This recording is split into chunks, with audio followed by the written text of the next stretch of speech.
అంతే. గూగుల్లో ఓపెన్ చేసి స్కాన్ చేసిన తర్వాత ఓపెన్ అవుతుంది. ఓపెన్ అయిన తర్వాత ఫస్ట్ చంద్రబాబు నాయుడు గారు 2024లో మేనిఫెస్టో ఇచ్చారు. ఏమి ప్రజలకు మేము చేస్తాను, నేను గెలిచిన వెంటనే ఏమేమి చేస్తామని చెప్పి అదంతా లిస్ట్ మీకు తెలుస్తుంది. ఏం చెప్పినాడు అనేది క్లియర్ కట్గా మీకు తెలుస్తుంది.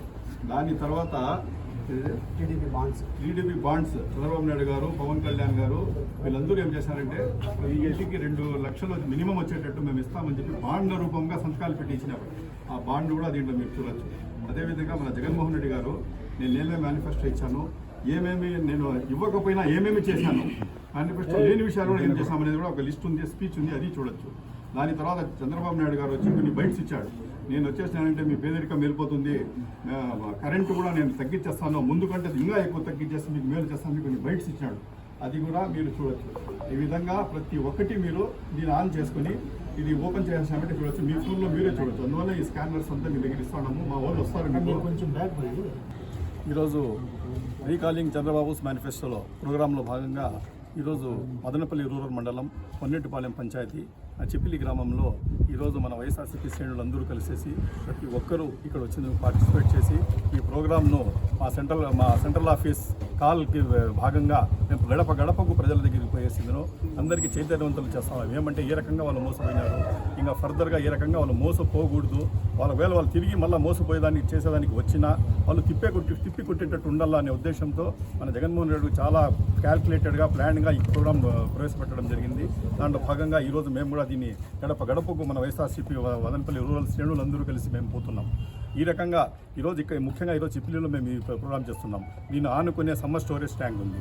సమ్మర్ స్టోరేజ్ ట్యాంక్లో దగ్గర మరో వచ్చిందో 60-70% మన జగన్మోహన్ రెడ్డి గారి హయాంలో కంప్లీట్ అయిపోయింది. ఇంకా 30-40% అది మరో చేసేది బ్యాలెన్స్గా ఉంది. ఆ రకంగా ఎత్తుకుంటే ఈరోజు కాలువకు దగ్గర 4,400 కోట్లు ఏదో మీరు ఖర్చు పెట్టేసి లైనింగ్ పనులు చేశాము అని చెప్పి మీరు చెప్తున్నారు. ఇంత చేసిన వాళ్ళు ఆ మరో పని దగ్గర 2-3 కోట్లకు అయ్యే పని అది, 2-3 కోట్లు కానీ 2 కోట్లు కానీ కంప్లీట్ అయిపోయే పని అది. దానికి ఎందుకు కంప్లీట్ చేయకుండా పోయినారు? నిన్నలా మొన్న ఈనాడులో కూడా ఒక ఇది వచ్చింది. దాంట్లో క్లియర్ కట్గా ఏ కాన్స్టిట్యున్సీస్కు ఎన్ని చెరువులు నింపుతా ఉన్నాము, ఎన్ని రకాలుగా ఇంత ఆయకట్టు డెవలప్ చేస్తున్నాం అనేది క్లియర్ కట్గా ఇచ్చినారు. దాంట్లో భాగంగా చాలా వరకు లిస్ట్ ఉంది.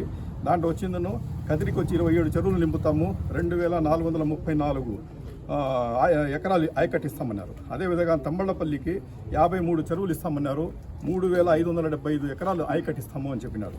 అదేవిధంగా పలంనేరుకు 51 చెరువులు నింపుతామన్నారు, 3,932 ఎకరాలు ఆయకట్టిస్తామన్నారు. అదేవిధంగా కుప్పానికి 66 చెరువులు నింపుతామన్నారు, 3,180 ఎకరాలు ఆయకట్టిస్తామని చెప్పి గవర్నమెంట్ కమిట్ అయింది. ఇంత చేసిన వాళ్ళు మదనపల్లికు ఎందుకు ఇంత మీకు సీతకన్ను? మదనపల్లి కాన్స్టిట్యున్సీ ప్రజలు మీకు ఏమి నష్టం చేశారు?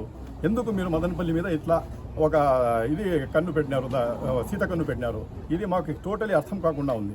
ఇన్ని వేల కోట్లు మీరు ఖర్చు పెట్టామంటా ఉంటారు కాలువకు. సైమల్టేనియస్లీ మరో పని కూడా కంప్లీట్ చేసేసి ఈ సమ్మర్ స్టోరేజ్ ట్యాంక్ నింపాలి కదా మీరు.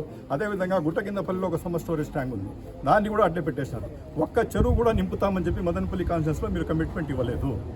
దీనికి అర్థమేమి?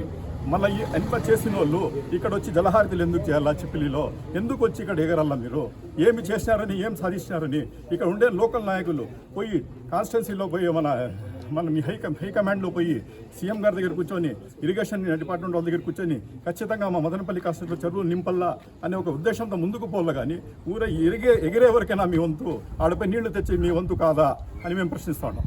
ఖచ్చితంగా వైఎస్ఆర్సీపీ తరఫున మేము అదే డిమాండ్ చేస్తున్నాం. వేరే కాన్స్టిట్యున్సీకు ఏ రకంగా మీరు చెరువులు నింపుతా ఉన్నారో అదేవిధంగా మదనపల్లిలో కాన్స్టిట్యున్సీలో ఉండే చెరువులు కూడా నింపల్లా. Summer storage tanks especially Madanapalle ఇదే చిప్పిలీస్ కానీ గుట్టకిందపల్లి సమ్మర్ స్టోరేజ్ ట్యాంక్ కానీ ఖచ్చితంగా నింపి ఈరోజు మదనపల్లి ప్రజలు నీళ్లతో సతమతం అవుతున్నారు. మళ్ళీ ట్రాక్టర్లు వచ్చి మళ్ళీ రెడీ అవుతూ ఉన్నాయి ట్రాక్టర్స్తో తోలేదానికి. అది ఒక వ్యాపారం, దాంట్లో సంపాదన కోసం రెడీ అవుతూ ఉన్నారు. అదే జగన్మోహన్ రెడ్డి గారి పీరియడ్ ఉండేటప్పుడు ఒక్క ట్రాక్టర్ కూడా రోడ్డు మీదకి రాలేదు. ఇప్పుడు అన్ని ట్రాక్టర్లు రెడీ అవుతూ ఉన్నాయి. ఏమంటే ఇది ఒక వ్యాపారం కోసం ఇదంతా జరుగుతూ ఉంది, లక్ష్యంగా ఇది చేస్తూ ఉండాలని చెప్పి విమర్శిస్తున్నాం.